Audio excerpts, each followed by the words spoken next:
Hey everybody, thanks for tuning into this video. If you like the content I'm putting out, please like, comment, and subscribe.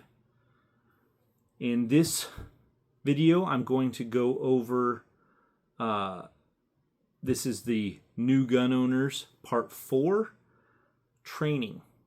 So, I've mentioned it in the previous videos, but training yourself, you are the main safety. You are the dangerous part and you're the safest part of handling your gun.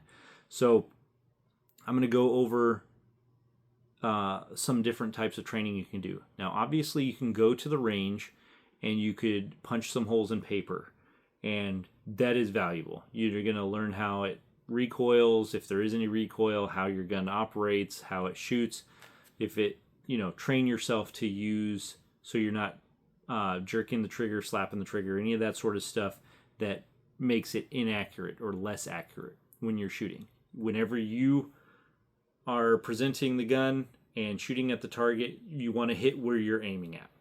That is valuable. Now, there are other things that you can do not at the range that are cheaper. You may have heard a term dry fire training. That is whenever you are at home with an unloaded gun, which I'll go over I'll demonstrate that right now. So if you pick up a gun, if you should always treat it as if it's loaded. So you've seen me do it in the videos. You want to, if you pick up a gun, you want to drop the magazine and then rack it. So that way, if there's a bullet in the chamber, that's ejected. It's important that you do it in that order, because if you rack it first and then drop the magazine, there will be a bullet in the chamber. So here's an example of the correct way to do it. So there is a, this is the magazine release on this Glock. I will push it. The magazine has been dropped. That's where the ammo is. Next step. Oh, there's one in the chamber.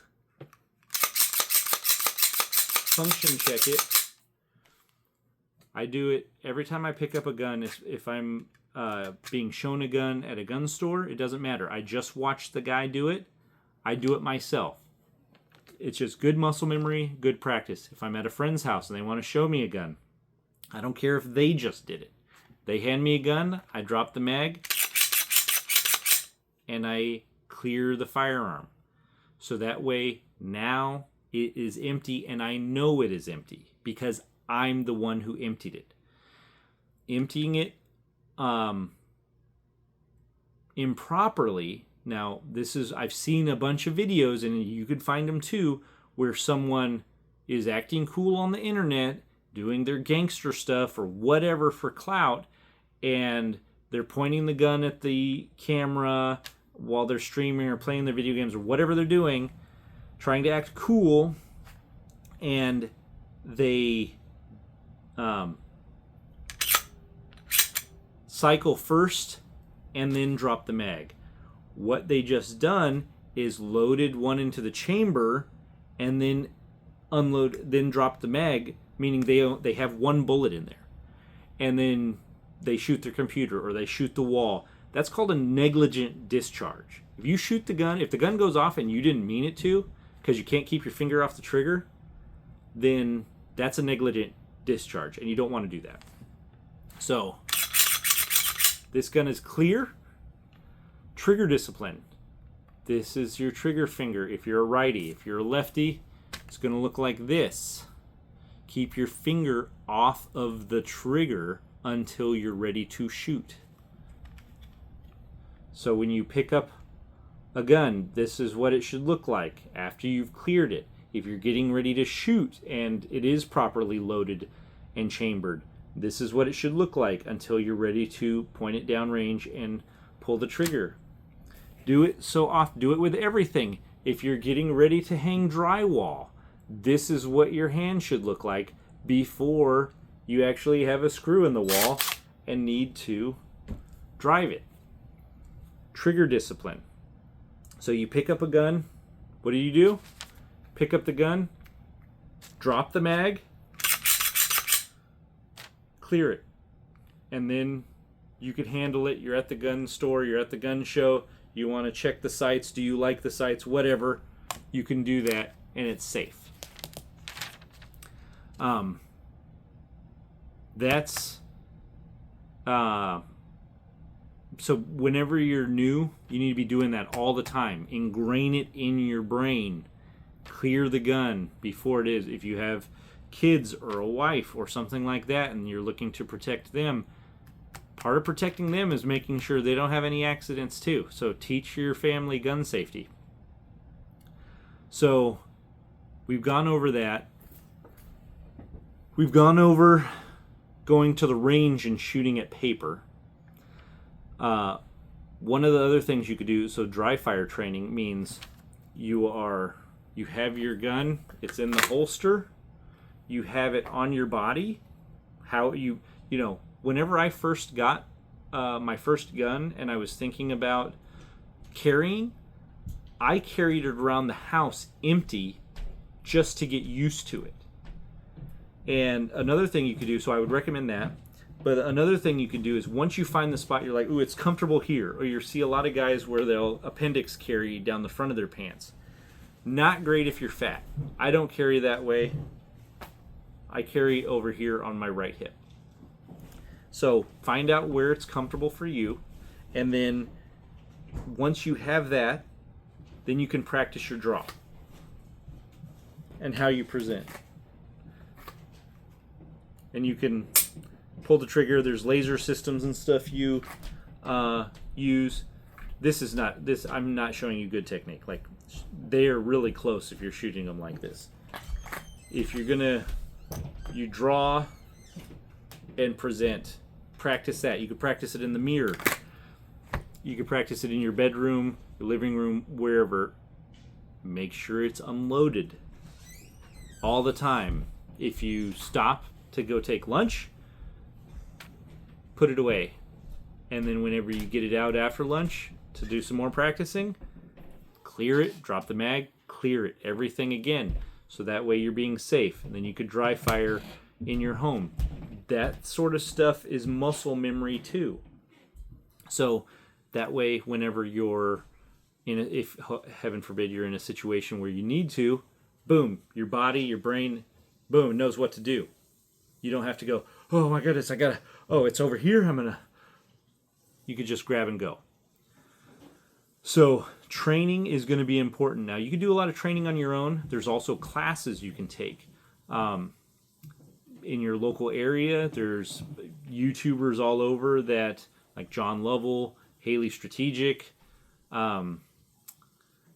There's tons of different classes. And there's going to be local guys, and there's going to be people you have to travel for. You can find classes. Concealed carry classes go over some of this stuff, and they'll go over some of the legality type stuff. But there's beginner classes available. There should be. Check your local area to see. In my local area, there are.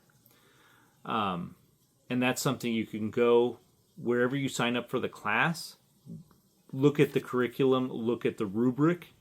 If it's a beginner class, are you going to be doing any shooting? Are you going to be doing, do you need to have your own gun? Do they have guns available to rent? Stuff like that. If it's something where they have guns available to rent, maybe you can even take the class before you purchase it for yourself. So you take the class, you go over the manual of arms there, you shoot it in class. Do you like it? Yes or no? And then make the purchase afterwards. Or you're like, oh, well, I don't like that for whatever reason. Some people really like Glocks. Some people don't like Glocks. Some people really like 1911s. Some people really don't like them. They think they're antiquated. Wherever you land on it. Some people want a revolver. Some people think those are too old school. So whatever you want to do,